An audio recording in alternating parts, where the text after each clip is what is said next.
faces, bright and early for their daily races, going nowhere, going nowhere. This is another episode of Full Disclosure from InfinityExist.com. I'm Knox, this is Patch, and today we're going to show you how to set up a secure shell or SSH server. We're going to show you how to tunnel into that server. We're going to show you how to use it to secure your data and get around network filters. Alright, SSH is a network protocol that encrypts data and allows you to send that data over a secure channel between two computers. It uses a public key cryptography to authenticate the remote computer. And now we're going to show you how to set up those servers on Windows and Linux. Yep. Alright, first we're going to show you how to set up the SSH server on Linux. We're using Backtrack 2, and it has Open SSH server installed on it by default. All you have to do is go to Services, SSH, Set up and Start SSHD. This will automatically set it up and create the private and public keys.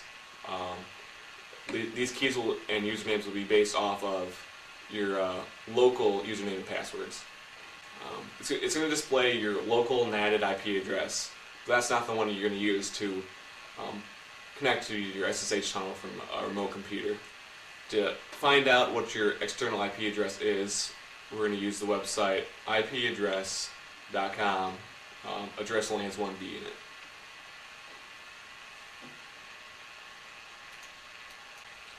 You just scroll down a little bit and it'll show you your IP address and along with a whole bunch of different other information. Just write that down and you can use it. We'll use it later when we're on the client side. Also, you may want to configure your SSH server. You just go to etc-ssh, that's the directory for OpenSSH, and you just edit the sshd_config. We're just going to use the cat command to display with the contents.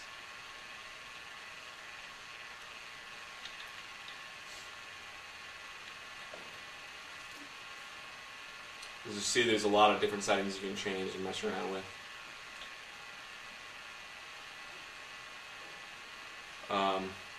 The default port is 22. You may want to change that for some reason.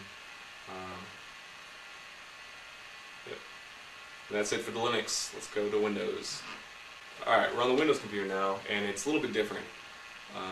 You're going to have to download the Open SSH server for Windows and go through this installer. Click Next, Next, Next, whatever. The default directory is Program Files, Open SSH.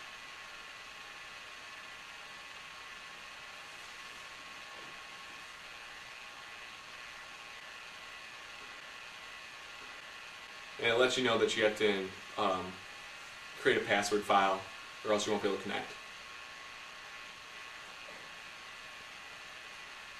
So to do that, you're going to go to the command prompt, go to Program Files -Open SSH, go to the bin directory, and they provide you with two commands, mkgroup and mkpassword. Basically, what they do with the -L argument, they will output mkgroup will output your local users, and mkpassword will output your local passwords.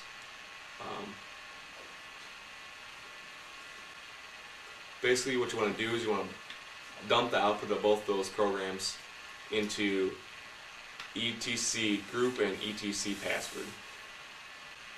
That'll make your password to log into the SSH server, your username and your password on your local machine.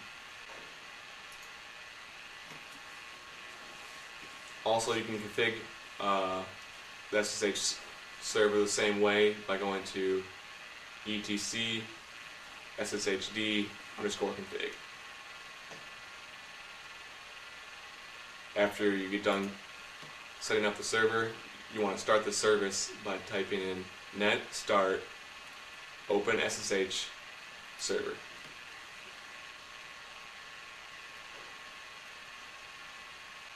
And as you can see with the netstat command, it's running on port 22. the default port. Alright, and that's it for the Windows server. Alright, first we're going to show you how to connect to the server from Linux. What we're going to do, just to confirm when we're done that we're connected through our SSH tunnel, we're going to see what our current IP address is. Just go to ipaddress.com.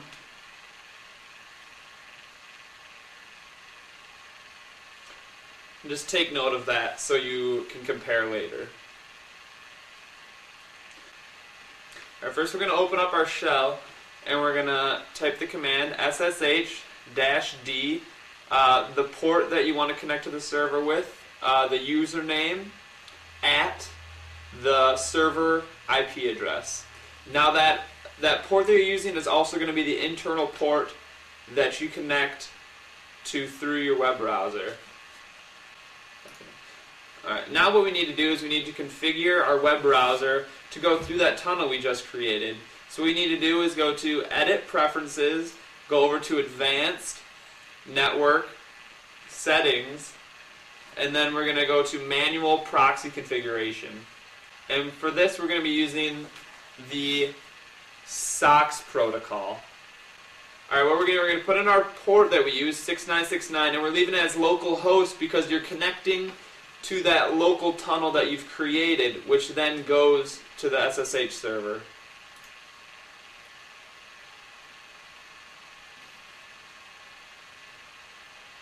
And now just to verify that we are actually connecting through that tunnel, you see that our IP address has changed to the IP address of that server. And now you can go ahead and surf the internet securely. Now that's it for our Linux. Now we're going to show you how to connect through Windows.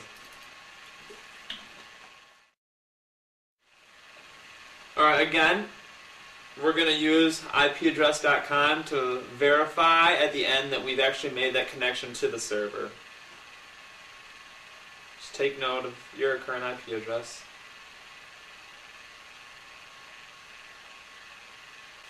Alright, for this what we're going to use a nice little program called Putty. It's a Telnet and SSH client. And first what you want to do is in the session under the host name, you want to put in the IP address of your SSH server. And then you want to go down to the SSH tab and tunnels, and you're going to want to put in the port that you want to connect to that server with. And then you want to choose dynamic and go ahead and add that and open up your connection. You want to log in as the username and password that you have set up on your server. And again, you see that we've made that connection.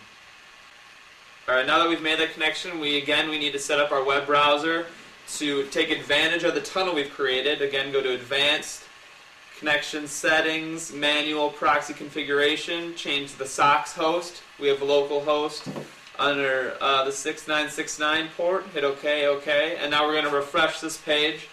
And it's going to show that we have made that secure connection through our tunnel.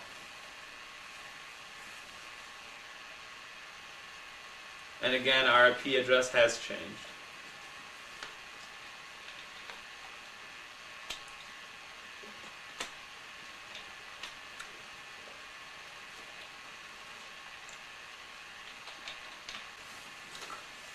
Alright, now that we've showed you how to set up that secure tunnel between your client and server, we're going to show you how to take advantage of that. Not only does this allow you to secure your web data, but it's also going to allow you to bypass just about any web filter out there that's on that network. So like for instance, like game filters maybe that your university blocks. What we've done here is we've set up World of Warcraft, we've blocked the ports on our router, and we're going to show you how to get around that using our secure SSH tunnel. Alright, first off we're going to show that World of Warcraft is blocked on this network. Just going to try to log in here.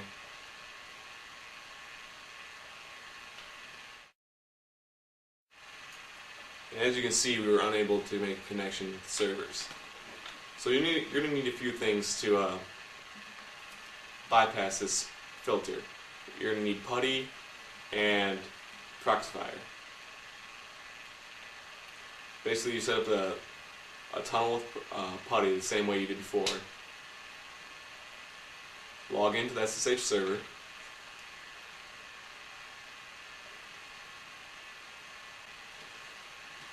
And now we're going to configure Proxifyer just like we configured our web browser before. You go to Options, Proxy Settings, and you're going to add localhost or 127.0.0.1, internal port 6969, and the SOX version 5.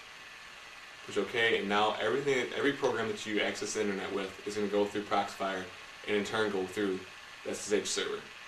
So now we can open up World of Warcraft and log in and be able to connect to the server just fine. There you go. It's easy as that to bypass filters on web. Like I said, you can use any program with Proxifyer to bypass filters.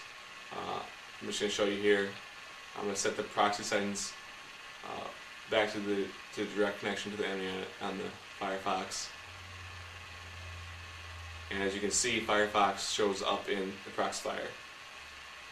And once again, Firefox is going through that tunnel to the SSH server. Well, that's it for this episode on SSH tunneling. If you have any questions, of course, on this episode or any other episode, you can hit up our forums. I'm Knox, and this is Patch. You guys have a good one.